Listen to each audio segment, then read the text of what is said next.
J'ai lancé ce premier stream. J'avais un spectateur et c'est lui qui m'a motivé à continuer. Et chaque jour, et de plus en plus, la deuxième semaine, j'ai commencé à avoir en moyenne 4 spectateurs, la troisième semaine 8, la quatrième semaine 20. Et une fois que je commence quelque chose, je ne m'arrête plus. Et le gagnant du titre de streamer de l'année, je montre ma rapidité. Qu'est-ce qui est mieux? Prendre 8 gros risques dans la vie. Pécher une fois, rater une fois, mais réussir 7 fois, 7 sur 8. Ou prendre 100 risques et en réussir 8. Mon intuition, c'est que Dieu existe. Il nous dit de viser les 100 et d'en réussir 8 plutôt que 8 et d'en réussir 7. Si vous ne prenez pas assez de risques pour pécher ou rater votre cible, ce que le péché signifie, c'est échouer. Alors que faites-vous? Ne retournez pas avec de l'argent facile. Retournez aux valeurs sûres. Tous les «et si» et les scénarios que tu imagines, bien pire que tout ce qui va se passer. Ils disparaissent quand tu pars. Nuit après nuit, chaque nuit de ma vie, mec, c'est tout ce que je connais. Je ne connais rien d'autre. Je l'ai faite. Je l'ai faite, mec. Je l'ai faite, mec. Je l'ai faite, mec. Je l'ai faite.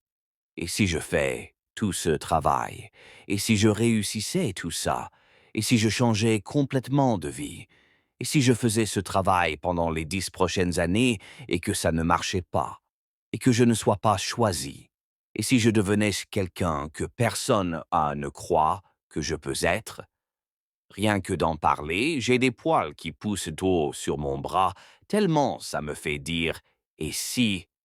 Allez, si je réussissais un ça c'est miracle, mec, je gravis les échelons. J'emmène mon équipe. Je m'attaque aux magazines et aux écrans de cinéma, aux panneaux d'affichage et aux récompenses, aux bandes originales et aux labels. Je signe des chèques et des contrats sur toutes les tables des films coincés dans les caves, coincés dans le caniveau, sur ton lit de mort, debout autour de ton lit. Les rêves que la vie t'a offerts, les idées que tu n'as jamais concrétisées. Te regardant avec de grands yeux furieux, je te dis, nous sommes venus à toi et toi seul pouvais nous donner la vie. Maintenant, nous devons mourir avec toi pour toujours. J'ai travaillé pendant que tu dormais et je vivrai comme tu en rêves. Je veux faire ça, mais et si ça ne marche pas, fais-le quand même. Que ferais-tu si tu n'avais pas peur? Et que ferais-je si je savais que je ne pouvais pas échouer? Je ne souhaiterais jamais avoir moins d'histoires épiques à la fin de ma vie. Et je n'ai jamais regretté mes échecs. J'ai toujours regretté de ne pas avoir tenté ma chance. Quoi que tu veuilles faire, il y aura des risques dans ta vie. Et le risque est une composante nécessaire du progrès. Certains n'auront jamais grand-chose. Ils sont trop prudents. On peut aussi être trop téméraire, mais on peut aussi être trop prudent. C'est ce qu'on appelle une approche timide de la vie. On peut avoir tellement peur et se laisser si facilement bâiller par l'idée que le bien suffit, que se sentir en sécurité et à l'aise est ce qu'il faut toujours rechercher. Cette façon de penser, surtout à la vingtaine, est totalement erronée. Prendre des risques, vous savez, avec du recul, eh bien, vous aurez quelque chose qui vous réconfortera la nuit quand vous vous demanderez quel est le sens de votre vie futile et misérable.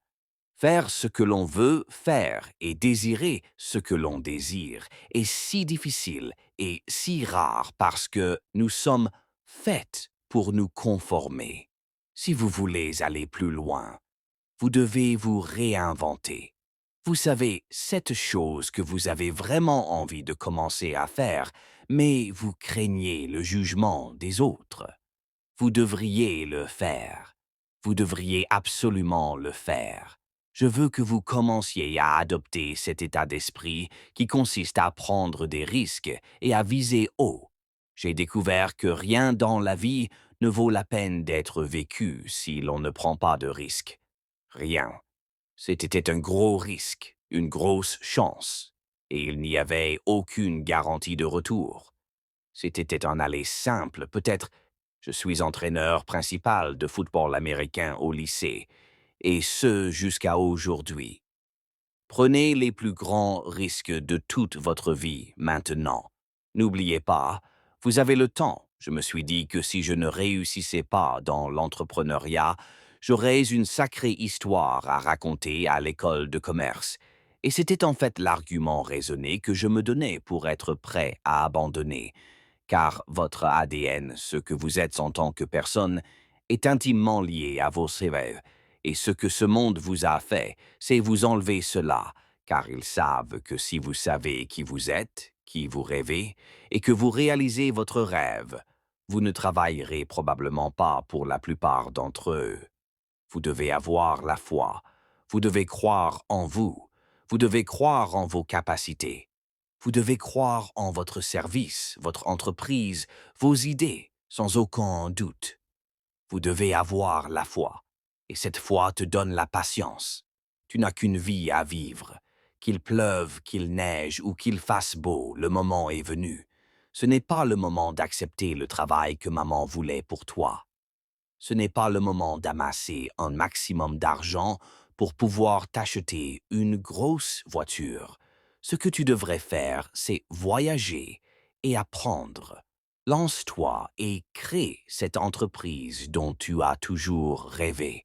C'est le moment de prendre des risques, d'oser. Mais si tu as la chance d'être diplômé aujourd'hui sans la moindre idée de ce que tu vas faire de ton avenir, personne n'a jamais été aussi chanceux que toi. S'il te plaît, prends-en conscience. Je vais te dire à quel point la vie est risquée. Tu n'en sortiras pas vivante. C'est risqué. Alors, la première chose que je veux que tu fasses aujourd'hui, c'est de te répéter sans cesse. Je le suis. Je le suis. Je le suis. Je le suis. Vous êtes au bord du précipice, à l'aube du plus grand tournant de votre vie. Et le moment est venu, plus que jamais, de faire un acte de foi. Il faut de la foi pour sauter dans le vide. Il faut de la foi pour embrasser sa vocation. Il faut de la foi pour accomplir son destin. Il faut de la foi pour s'éloigner de tout ce qui nous est familier afin d'explorer des territoires inconnus et devenir la personne que vous êtes destiné à être. Il faut de la foi. La première personne que vous devez influencer dans votre vie, c'est vous-même. Tu veux y arriver, c'est toi. Mais tu dois prendre tes responsabilités pour y parvenir et t'approprier ce que tu veux faire. Pour obtenir ce que tu n'as jamais eu, tu dois faire quelque chose que tu n'as jamais fait. Es-tu assez audacieux? Es-tu assez radical dans ta faim et ta soif de poursuivre ce que tu crois t'appartenir? Es-tu assez fou? Es-tu assez courageux? Tu sais, à tout moment, tu es peut-être à une décision près d'une vie totalement différente, d'un autre lieu, de différentes personnes, d'une autre expérience et peut-être d'une autre version de toi-même. Parce que parfois, en se perdant complètement et en abandonnant les attentes concernant qui tu es, tu peux découvrir qu'il y a plus en toi que tu ne le pensais. Alors, à mon avis, parfois, ça vaut la peine d'agir. Ça vaut la peine d'essayer cette nouvelle expérience. Juste pour le découvrir, fais quelque chose d'important. Je sais qu'il y a quelque chose en toi que tu as toujours voulu faire. Quand tu arrives au bord du précipice, ton cerveau te dira toujours de reculer. Il te dira toujours de reculer parce que tu pourrais tomber. Toujours.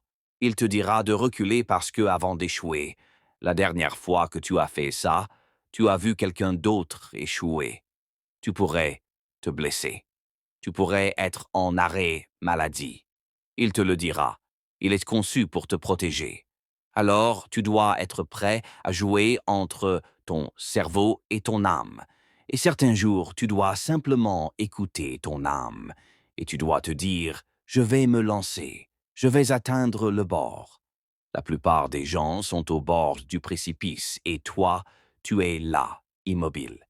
Et tu regardes les autres s'envoler, tu regardes les autres vivre, tu te demandes ce que ce sera quand tu sauteras, sans jamais avoir sauté.